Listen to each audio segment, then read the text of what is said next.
Shalom, kasih karunia dan damai sejahtera dari Tuhan kita Yesus Kristus ada dalam kehidupan saudara semua.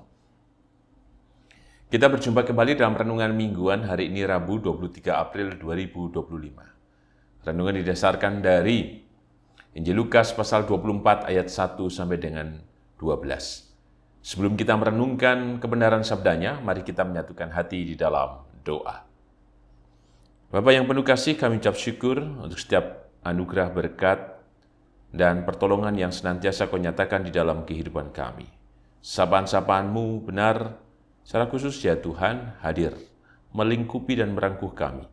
Sehingga setiap kehidupan yang kami jalani, kami yakini Tuhan itu semua karena mujizat dan karya-Mu yang telah bekerja atas kami. Terima kasih Tuhan Yesus, dan kebenaran sabda-Mu yang hendak kami renungkan bersama, kami yakini adalah kekuatan, cinta, dan berkat-Mu yang senantiasa menuntun kami. Untuk itu berfirman-Lah ya Tuhan Yesus, kami siap mendengar dan melakukannya, biarlah Engkau yang hadir di dalam tubuh jiwa roh kami. Dan kami yakin Tuhan, oleh kasih-Mu itu, memberikan pengampunan kepada kami. Karena kami sadar atas setiap dosa dan pelanggaran yang sudah kami lakukan. Kami mengaku di hadapan-Mu, dan kami percaya anugerah-Mu memberikan pengampunan itu kepada kami.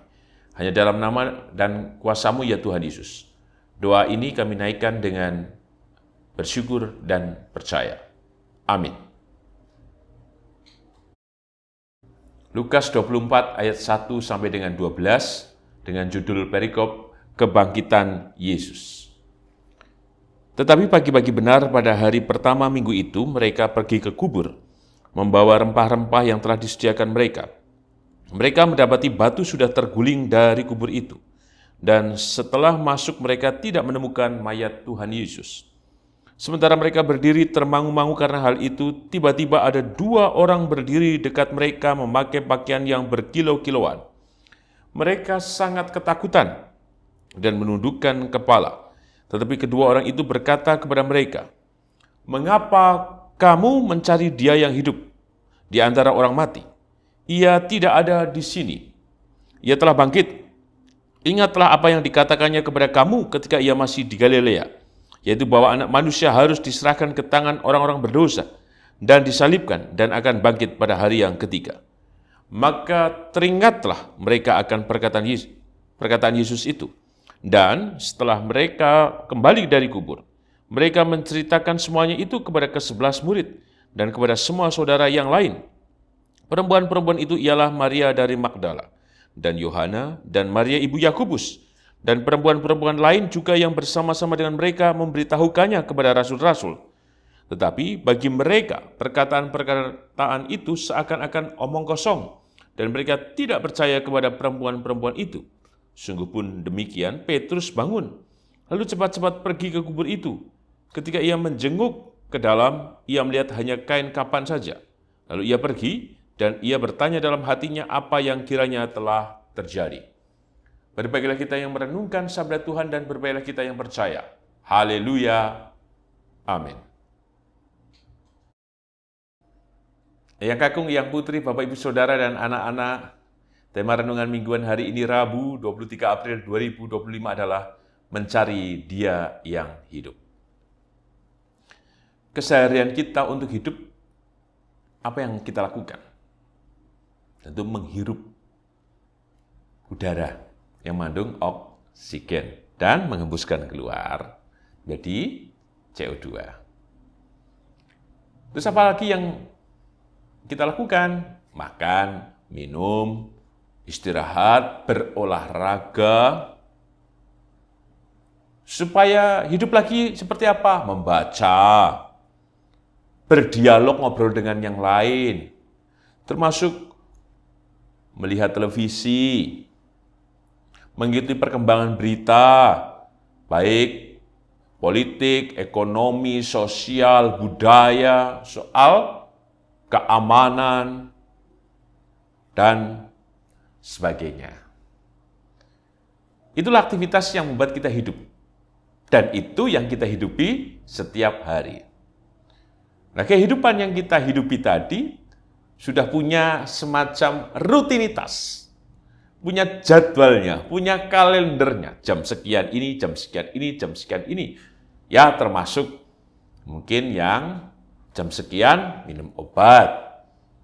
Oh, jam sekian harus istirahat. Jam sekian melakukan ini dan itu. Supaya hidup. Tapi ada kalanya yang kita lakukan justru tidak menghidupkan kita. Karena apa?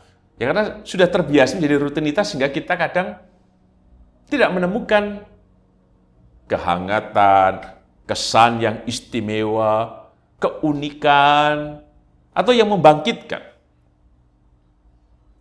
Mungkin karena ya tadi terbiasa sehingga kita kehilangan untuk mengambil makna di dalamnya atau merasakan yang sedang kita kerjakan. Misalkan saja tadi saya mengatakan menghirup nafas. Apa ini sebuah kehidupan? Apa ini sebuah kebahagiaan? Apa ini sebuah kesukacitaan ketika kita sedang melakukan aktivitas bernafas. Maka tema hari ini, mencari Dia yang hidup. Bahwasanya kehidupan yang kita jalani seringkali berjalan begitu saja. Bangun tidur, ini dan itu kerja atau melakukan aktivitas apa. Begitu dan begitu saja. Teks yang kita renungkan menggugah kita bersama untuk apa? Mengingat. Mengingat yang bagaimana dengan cara merasakan. Merasakannya seperti apa? Dari setiap peristiwa. Peristiwa yang seperti apa? Tentu peristiwa kehidupan tadi. Contoh tadi seperti tadi saya mengatakan. Ya, narik nafas, jalan kaki, ngobrol dengan pasangan hidup, ngobrol dengan anak-anak, ngobrol dengan orang tua, atau dialog dengan siapa saja. Merasakan kembali. Dan ketika merasakan apa? Berjumpa. Jadi, kehidupan yang kita jalani tentu didasarkan pada ingatan-ingatan dari setiap peristiwa dan titik jumpa akan segala yang sudah terjadi. Itulah yang secara khusus diingatkan oleh malaikat yang menemui para perempuan yang datang ke kubur Yesus di ayat yang keempat. Sementara mereka berdiri termangu-mangu karena hal itu, tiba-tiba ada dua orang berdiri dekat mereka memakai pakaian yang berkilau-kilauan. Tentu para perempuan ini sedang apa? Mencari yang dipikir adalah mencari jenazah Tuhan Yesus. Karena dalam ingatan mereka yang ada, orang hidup mati. Sebagai bentuk penghormatan, ya datang ke kubur Yesus, membawa rempah-rempah, dan lain sebagainya. Sebuah aktivitas biasa yang dilakukan oleh manusia ketika berduka. Maka ketika dua malaikat ini menemui mereka menjadi apa? Takut. Hal yang tidak biasa. Dan yang menarik adalah ketika malaikat itu mengatakan secara khusus di ayat yang ke-6, ia tidak ada di sini, ia telah bangkit. Ingatlah apa yang dikatakannya kepada kamu. Jadi, para perempuan tidak menemukan apa yang mereka harapkan. Rutinitasnya begitu sebagai manusia, ya datang ke kubur. Tetapi pada peristiwa kebangkitan Tuhan Yesus, mengubahkan dari setiap rutinitas yang telah mereka lakukan seperti biasanya. Ia tidak ada di sini. Oh, tentu kaget. Apa maksudnya? Apalagi ditambah, ia telah bangkit. Jika kita menjadi seorang perempuan, atau dalam posisi seperti perempuan datang ke kubur Tuhan Yesus, kita diberitahu itu, apa yang dalam pikiran kita? Loh, hilang. Hilang nangdi. Loh, maksudnya bagaimana? Mesti timbul pertanyaan demikian. Tapi ada kata kunci yang mengubahkan para perempuan itu. Ia tidak ada di sini. Ia bangkit. Kata bangkit tentu belum bisa diterima oleh para perempuan. Tetapi kemudian muncul kalimat berikutnya.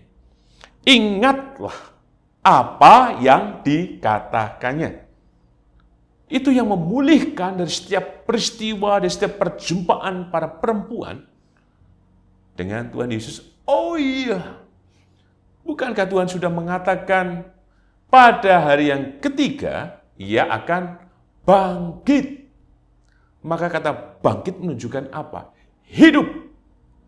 Maka para perempuan ini kemudian menemukan pengalaman baru. Bahwa bukan sekedar rutinitas, tetapi perjalanan kehidupan mereka bersama dengan Tuhan Yesus telah dibuktikan sendiri oleh Tuhan Yesus. Sehingga apa yang mereka lakukan?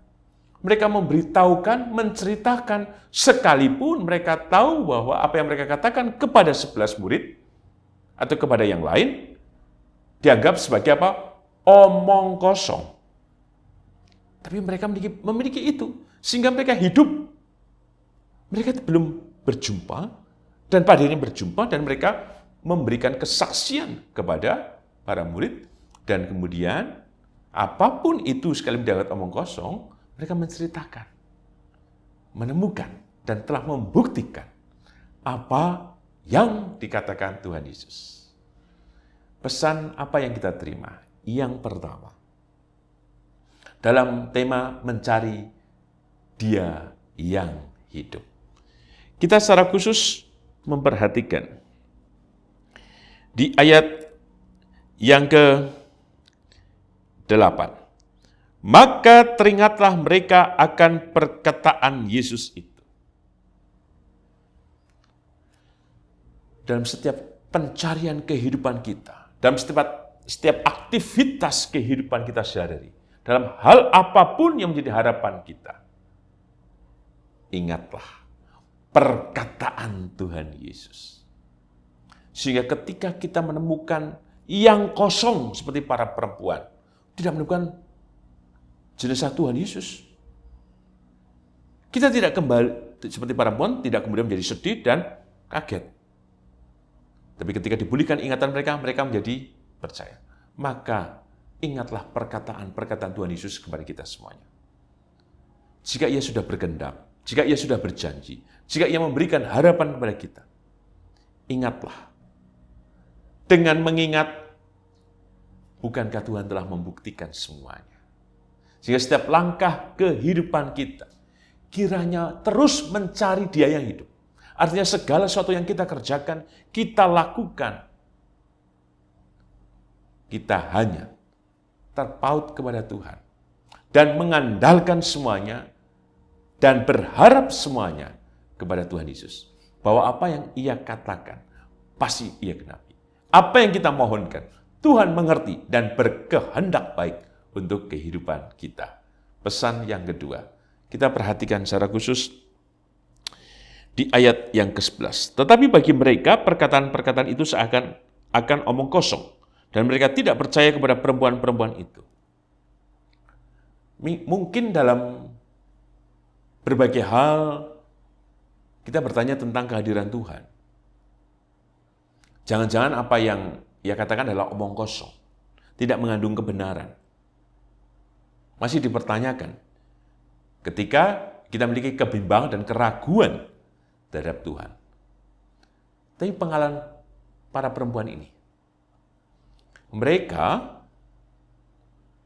tetap saja memberitahukan, sekalipun mereka tahu bahwa kaum lelaki belum tentu bisa menerima kesaksian mereka. Tapi apapun itu kiranya, dari setiap ingatan kita bersama Tuhan, dan setiap ingatan itu ternyata kita telah membuktikan dalam kehidupan kita sebelumnya, bahwa Tuhan telah mengatakan dan menggenapkan segala hal yang terjadi atas hidup kita, maka kiranya kita lempar semua hal-hal yang membuat kita ragu. Persis seperti di ayat yang ke-12. Sungguh pun demikian, Petrus bangun, lalu cepat-cepat pergi ke kubur itu. Membuktikan. Maka jangan biarkan hal-hal yang mengganggu pikiran kita, omong kosong ini perkataan. Mana ada Tuhan? Bagaimana Tuhan ini, kenapa tidak bekerja? Buang saja. Seperti para perempuan, tetap melakukan apa yang ia yakini. Mereka yakini ketika berjumpa dengan Tuhan. Maka kiranya kita terus meneruskan keyakinan kita kepada Tuhan Yesus. Sekalipun orang lain juga mengatakan, omong kosong, nggak ada itu Tuhan, jadi manusia dan lain sebagainya. Biarkan. Yang penting, kita seperti halnya juga para perempuan dan Petrus, cepat-cepat berlari. Sehingga setiap keadaan apapun dalam kehidupan kita, susah maupun senang, suka maupun duka, kekurangan maupun kelimpahan, kita tetap percaya kepada Kristus dan cepat-cepat lari kepadanya jika terjadi sesuatu dalam kehidupan kita. Sebagai penutup dalam tema mencari Dia yang hidup, kita perhatikan secara khusus di ayat yang ke-5. Mereka sangat ketakutan dan menundukkan kepala, tetapi kedua orang itu berkata kepada mereka, "Mengapa kamu mencari Dia yang hidup di antara orang mati?" Malaikat ini mengubahkan dan menyadarkan para perempuan. Karena tujuan para perempuan itu mencari yang mati, mencari jenazah Tuhan Yesus. Tadi malaikat ini mengingatkan, "Mengapa kamu mencari Dia yang hidup?" Kaget para perempuan. Loh, ada apa ini? Maksudnya apa ini? Maka menjadi pesan untuk kita semuanya. Sebagai penutup, kita bersama dengan Tuhan yang hidup. Maka yang kita percaya kiranya Tuhan yang hidup itu bukan menurut kekuatan, kuasa yang lain, bukan menurut mengandalkan dari apa yang kita miliki, kepandaian dan lain sebagainya. Itu tidak menghidupkan kita, menjaminkan kehidupan kita kini dan selamanya dan sepanjang masa. Untuk itu, marilah kita terus mencari Dia yang hidup.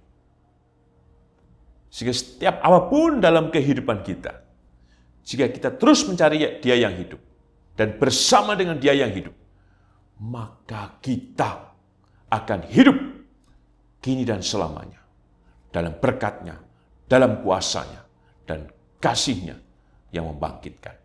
Tuhan memberkati. Amin. Mari kita menyatukan hati di dalam doa. Bapa yang penuh kasih, kemurahan, pertolongan, dan sukacita telah Kau nyatakan kepada kami. Hari ini kami telah merenungkan kebenaran sabda-Mu, mencari Engkau yang hidup. Kiranya kami terus mengingat dari setiap perkataan-Mu, kuasa-Mu yang telah bekerja, pertolongan-Mu dan mujizat-Mu yang telah berkarya atas kami. Sehingga dari setiap ingatan-ingatan kami, benar bahwa Engkau hidup dan menghidupkan kami. Terima kasih Tuhan Yesus. Karena Engkau Allah yang hidup, yang tahu bagaimana kami harus hidup, dan yang tahu pula segalanya akan hidup kami. Maka kami percaya Tuhan, Engkau memberkati setiap apapun yang sedang terjadi atas hidup kami. Engkau mengetahui dari pergumulan, pergulatan, harapan. Engkau mengetahui dari setiap kecemasan, ketakutan yang berkecamuk dalam pikiran dan hati kami. Dan Engkau yang mengetahui dari setiap kesedihan, kedukaan, kehilangan, kekhawatiran yang dalam. Biarlah kesempurnaan berkat-Mu yang hadir Tuhan, menyatakan pertolongan kepada kami. Supaya kami kembali bangkit dihidupkan oleh karya kuasa-Mu Tuhan, yang menyatakan mukjizat dan perbuatan-Mu yang besar. Tolonglah kami Tuhan, termasuk jaga kehidupan anak dan cucu kami, dari setiap pekerjaan, studi, kehidupan rumah tangga mereka, dan apapun yang mereka kerjakan, berkati setiap kehidupan anak dan cucu kami. Baik mereka tinggal di kota-kota di Indonesia, di kota-kota di Yogyakarta, bahkan di luar negeri, berkatilah ya Tuhan Yesus setiap kehidupan anak dan cucu kami.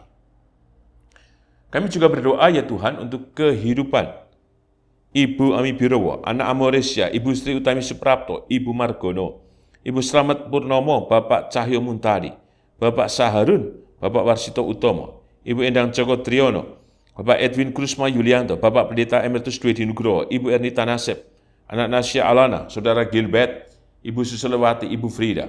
Demikian juga dalam kehidupan Ibu Tugira Sariman, Ibu Rusmiati Suharti, Bapak Priyono, Ibu Murjangkung, Ibu Endang Karno, Ibu Kun Mariatin Subarti, Bapak Bardi Benyamin, Bapak Kristen Dauribu, Bapak Elias Sariman, Bapak dan Ibu Sunarto Saputro, Ibu Sardi Budi Santoso, Ibu Marti Utomo, Ibu Yatmiartini Rusdi, Ibu Sri Suwarsi Rahayu, Berkati dan tolonglah Tuhan, Engkau yang menghidupkan, maka Engkau yang menolong. Engkau yang membangkitkan, maka Engkau memberikan pengharapan atas setiap kehidupan hamba-Mu ini Tuhan. Berkati seluruh keluarga yang mendampingi, berikan ketabahan, kesabaran, dan kekuatan untuk terus mendampingi hamba-Mu yang sakit dan yang sudah memasuki masa lansia. Berkat-Mu juga hadir ya Tuhan di dalam kehidupan mendiang keluarga besar Bapak Hali Suroso. Kami percaya Tuhan memberikan penghiburan dan kekuatan untuk Bapak Ibu Kunto Aji Wijaya, Bapak Ibu Nugroho, keluarga Ibu Widya bersama dengan suami. Kami percaya Tuhan memberkati keluarga besar mendiang Bapak Hali Suroso. Kekuatan, cinta, dan damai sejahtera-Mu hadir di tengah kedukaan yang sedang dialami dan dirasakan keluarga besar ini. Kami percaya Tuhan. Kami juga berdoa untuk gereja-Mu GKJ Sari Mulyo, hanya berkat-Mu, kuasa-Mu yang terus melindungi, dan Engkau yang menghangatkan dan menumbuhkan kehidupan bergereja di GKJ Sari Mulyo. Kami percaya ya Tuhan. Demikian juga memberkati bangsa dan negara kami Indonesia, dalam damai berkat dan kuasa-Mu yang menyelamatkan bangsa kami Indonesia. Di dalam nama dan kuasa-Mu ya Tuhan Yesus, Sang Sumber kehidupan dan keselamatan. Kami naikkan doa ini dengan berserah, bersyukur, dan percaya. Amin. Tuhan Yesus memberkati Eyang Kakung, Eyang Putri, Bapak Ibu Saudara, dan anak-anak kini dan selamanya. Amin.